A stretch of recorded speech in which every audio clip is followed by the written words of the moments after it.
What's up, you guys? I am exhausted. I had me a day. They was working me at work. But anyway, I wanted some homemade chili. I love Wienerschnitzel. If you're from California, you know what Wienerschnitzel is. They got the best chili. I don't care what nobody said. So I, throughout the years, have tried to duplicate it. It is not possible, but I have managed to come slightly close. Very slightly close. That's all I'm going to give it. So in the blender, we got half an onion. And I use baby carrots, but equivalent to one large carrot. Chop them up, put them in the blender. Now I'm going to add some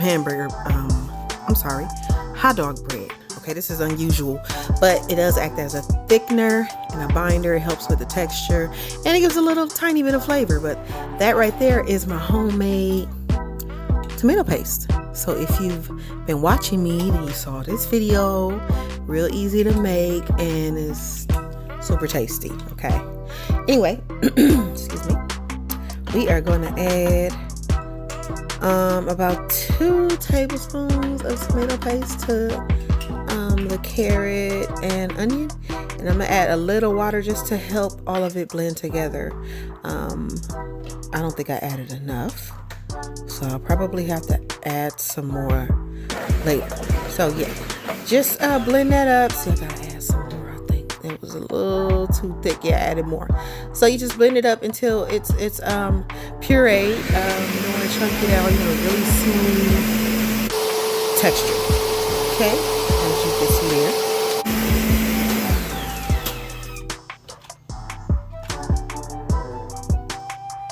Scrape the sides. I just finished it off a bit.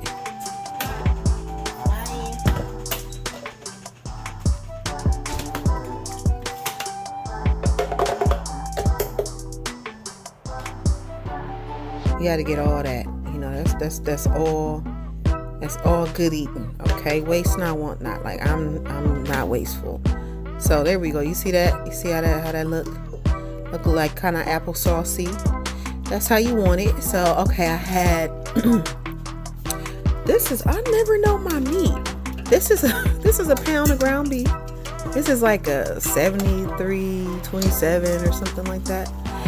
And I browned it, and I'm gonna take off the fat. Now I didn't want to drain it in a colander because I honestly want to keep a little bit of fat for the flavor. So get out as much as you can and leave, you know, a little. You can see kind of peeking through the little meat. You see that? You leave a little bit for flavor. Okay, that's it. Chili is always a greasy thing, especially chili for chili cheese fries and chili cheese dogs. Okay, it's always nice and fatty. Now I've adjusted this recipe. Okay, so if I wasn't making it for y'all, it'd be different. But I'm trying to think of my viewers, because I don't want y'all mad because I done made you fat. All right, so, or unhealthy or whatever. Okay, so put that puree in that meat, just like that.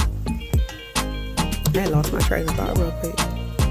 But anyway, you gonna mix that all up together, get that good and incorporated. That's gonna add color too, not only flavor, not only a binder, but also color. Okay, now these are the strange things. Okay, we got brown sugar, cocoa powder, the mozzarella, and is that called mozzarella? I believe so. And all-purpose flour. Okay, the brown sugar is for taste, a little sweetening. The cocoa powder is a little bit of a secret ingredient I learned. That's in their chili. That's what I was told. The masa flour has great flavor. Okay, you see we got the cornstarch, chili powder, paprika. I got it up on the screen, but let me tell you about the masa. I don't know if you know masa. That's what they use to make tamales. If you don't know, and that outside of tamale is my favorite part. The meat is great. I'm probably the only person that ain't too excited about the meat. I care about the tamale, the outside. That's the fire. Anyway, put that in there. And then we added our seasonings. You gotta have the chili powder. It doesn't have to be chipotle. It could be regular chili powder. Another one. Oh, and the paprika. That's for flavor, but more so too for color. I love paprika. I keep it on deck always. It's really essential. And in a lot of cooking, but or paprika, like some people like to say. But I just say paprika. Garlic powder, y'all know I use garlic powder in everything. And cumin is like, I can't make like a lot of like Mexican food. When I make Mexican food, I got to have cumin. Okay, like, and for chili, absolutely. The cumin just adds that smokiness for chili. So it's necessary. Keep a big old thing of cumin in your, or cumin, whatever, in your cupboard, okay? So some onion powder as well. Mix those up. Y'all don't mind me, I get to ramble. Y'all know I gotta use my kosher salt. Now this bouillon, oh, it's good. It's real good. That better than bouillon is really, really good. If you got the powder stuff, that's fine. I was using that forever. Once I got wind of this beef bouillon is better than bouillon, that was it. But I still use my Knorr powder bouillon, excuse me. Anyway, so that mixture goes in that chili with the veggie mixture. Get that all incorporated.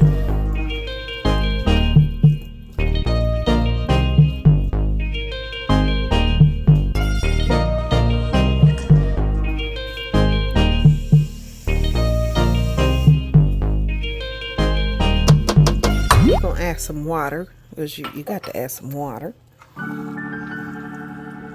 Oh, that was which water did I add right there? That was like a cup and a half. I'm gonna put it in, y'all know I'm gonna put it in the description. Okay, that was about a cup and a half to 2 cups of water till you get it this, thin, like a thinner consistency, because we're gonna cook this down a bit. Okay, and you gotta taste it. You gotta taste while you cook. You gotta taste why. If you don't like it, ain't nobody else gonna like it. I ain't even gonna lie to you. So just find you a small bay leaf, because bay leaf is strong. It's one of my favorite flavors. And then that's fresh oregano. I love my cumin oregano. You guys know I grow that. And I'm not a big old fan of vinegar, but I wanted to add that acidic and a little bit of that twang that make you, that it get you right there in the jaw line. You know how it make the jaw hurt a little bit, because I wanted just a little tiny bit of that. Okay, and that's how you get your flavors. You just, you blend, you taste it, and what is it missing? Whatever is missing, that's what you add. This is the Knorr right here. This is what I use to make my Mexican rice bomb. It's cheating, but I use it. Okay, I just added, I added a tablespoon of that. Or was it two? I'll put it in the description, okay? So you want to stir it occasionally, because you're going to have it on low for 15 minutes. You want to stir it occasionally so it doesn't stick. And that was our finished product. Now, I'm just going to put these fries together for the kids. And it was real simple. They enjoyed it. They loved it. They loved it. They loved it. I hope you guys enjoy it as much as we did. I thank you for watching.